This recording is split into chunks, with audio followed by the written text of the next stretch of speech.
living in a time of shared universes. The Marvel Cinematic Universe, the DC Extended Universe, the Air Bud Universe. But nobody could have expected that one of today's most successful and exciting connected cinematic worlds would spring from a little horror movie from genre veteran James Wan. That's right, the Conjuring universe. Loosely based on the real-life cases of paranormal investigators Ed and Lorraine Warren, the Conjuring films pit their characters against all kinds of demons, inner demons, outer demons, doll demons, nun demons, and all of that demonic history spans over 100 years. Before the latest entry in the series, The Nun, we decided it was time to dive headfirst into hell and put the events of the Conjuring universe into chronological order.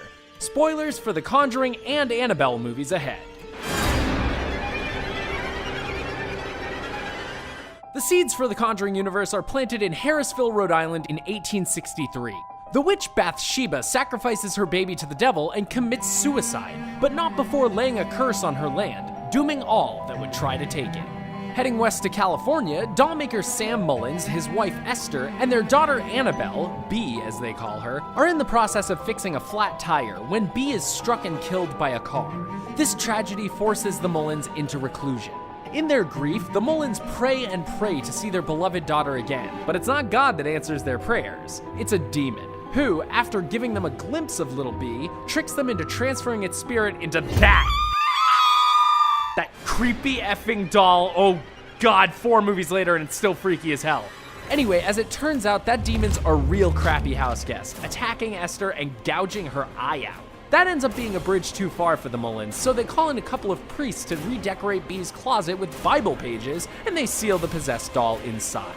Before we find out whether that Bible closet will keep the demon trapped, spoilers, no way, the series detours to a Romanian monastery in 1952, where we'll learn more about one of the series' most terrifying villains, Valak, the demon nun. We aren't sure yet what other insights into the Conjuring universe the nun will give us, so let's not waste any more time on it for now. Moving on.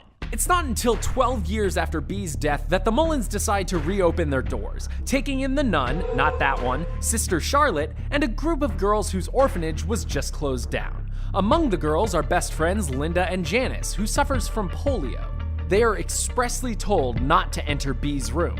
Locked, and it stays that way too. But this is a horror movie, and nobody listens to ominous warnings. So late one night, Janice sneaks into B's room and finds her creepy-ass doll, the vessel for the demon. The demon eventually attacks Janice, throwing her down the stairs and confining her to a wheelchair. Soon after that, it's able to possess Janice by puking in her mouth. Oh.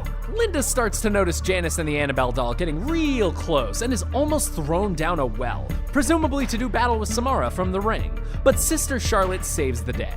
Janice and her demon friend proceed to go on a murderous rampage, absolutely eviscerating Esther Mullins, but Sister Charlotte gets the upper hand and locks Janice in the creepy Bible closet. Of course, Janice Shawshanks her way through a hole in the wall and escapes south to Santa Monica. But she's going to need a change of identity, a new name. She settles on the name of the Mullins' late daughter. Annabelle. Annabelle's doll comes into the possession, get it, of John and Mia Form, a young couple in Santa Monica getting ready for the birth of their first child. Mia's decorating the nursery with sort of terrifying dolls, and John decides he should get her the most terrifying one. It's not long after that we find out what Janice, or Annabelle as she's known these days, has been up to since escaping the Mullins farm. After she was adopted by the Higgins, John and Mia's neighbors, she joined a cult. Along with another member of that cult, she sneaks into her adoptive family's home and murders them. Annabelle and her accomplice then enter the Form's home and attack them. While the cops kill the male assailant, Annabelle grabs hold of her old doll and kills herself while holding it, transferring the demon right back to where it started.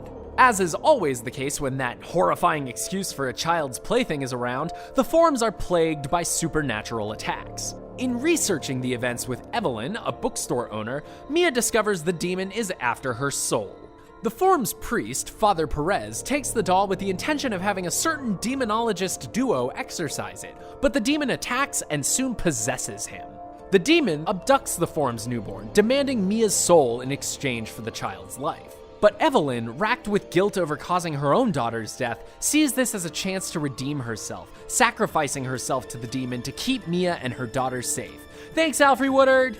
Annabelle and the demon controlling her disappear into the night. But nobody puts Annabelle in the corner, except the Mullins who put her in a closet, which is 4 corners. It's a room. She resurfaces 6 months later in a pawn shop, where she's purchased as a present for a nursing student named Debbie. And as we know, Annabelle is a terrible roommate, starting with passive-aggressive notes and ending up being just plain aggressive. But Debbie is smart. Debbie knows what's up. Debbie calls in the big guns. Ed and Lorraine Warren. A demonologist and medium, respectively, the married couple are famous for their ability to combat supernatural infestations and attacks, and manage to seal the possessed doll away in their museum of potential Conjuring spin-off ideas.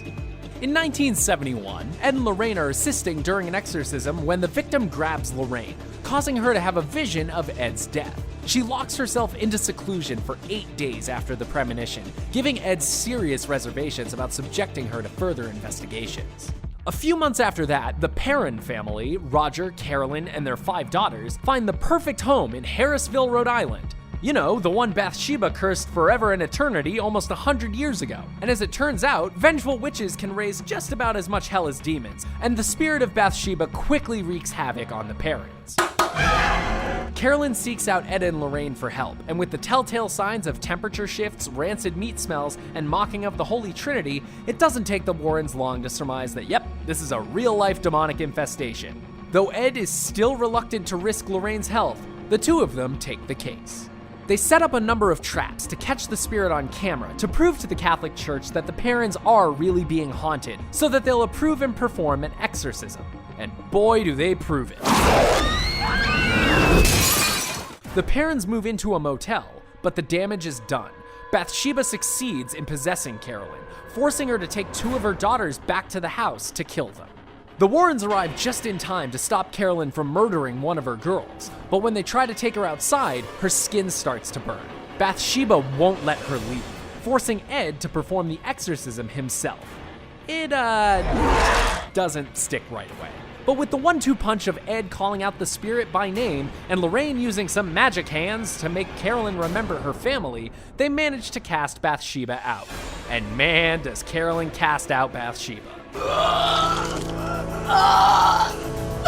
The Warrens return home with a creepy keepsake for their creepy collection and a lead on a new case in Long Island. One that you've probably heard of, as it's popularly known today, the Amityville Horror. It's 1976, and while in the Amityville house, Lorraine has the same vision of Ed's death she had during the exorcism 5 years prior. This time, though, the vision is preceded by an appearance from Valak, the demon nun. The following year, the Infernal goes international. The Hodgson family, single mom Peggy and her 4 kids, begin to experience supernatural phenomena. But it's the second oldest, Janet, who sees the most of what's going on. My house! The ghost of the elderly Bill Wilkins, a previous tenant of the house, wants these pesky meatbags out of his home. Probably so he can eat buttered saltines and watch the news at full volume or something. The Warrens catch wind of the Hodgsons' plight, but this time around, it's Lorraine that's reluctant to let Ed take the case, given her premonition. But of course, they go anyway because horror movies demand horror movie choices. Despite some evidence that Janet may be faking the possession, though we all know how dumb that is given all the spooky stuff going on, Ed and Lorraine discovered that the nun is the one controlling the ghost of Bill Wilkins and tormenting the Hodgsons. This all leads to a confrontation with the nun and the possessed Janet. Ed goes in alone to save her, putting the first pieces of Lorraine's premonition into motion. But Lorraine realizes that during her vision of the nun, she had managed to write, or stab, the nun's name into her Bible. As we learned in the first Conjuring, demons hate their own names. Bathsheba! So Lorraine goes into the house and identifies the nun as Valak. The defiler! The profane! The marquis of snakes! That is a mouthful. You know what? Let's just call it Valak and be done with it. She succeeds in casting Valak back to hell, saving Janet from possession and saving Ed from getting the wash treatment. And that, ladies and gentlemen, is the Conjuring universe timeline in chronological order. We'll see what the nun adds to the story when it releases on September 7th.